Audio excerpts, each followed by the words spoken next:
Mga igsoon ko diha ni Kristo, mayong adlaw kaninyong tanan. Karon Pasko, atong saulugon ang pagkatawo sa atong Ginoong Hesukristo, nga adunay dakong kalipay o paglaom.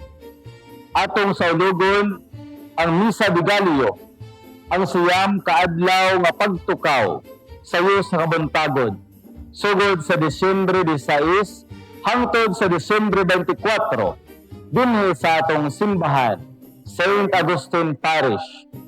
Ang Misa de Gallo, dili lamang usa ka tradisyon, kundi usa ka pagtukaw, pagpalig-on sa atong pagtuo o paghiusa isip usa ka Kristohanong katilingban.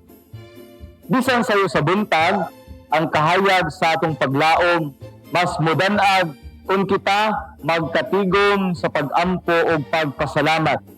Busa, among gidasig o giauhag kamong tanan nga maghalad og higayon sa pagsakripisyo, magtukaw og sayo og maghiusa kanamo sa matag adlaw sa Misa de Gallo.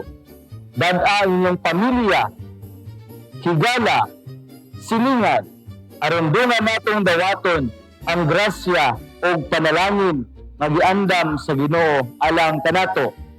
Timaot nga pinaagi sa atong pagtambong o pag-apil sa santos nga misa, mas mulawom pa ang atong paghigugma sa Dios o sa isig katawo.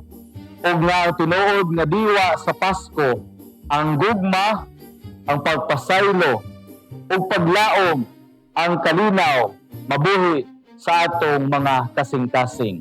Malipayong Pasko kanatong tanan.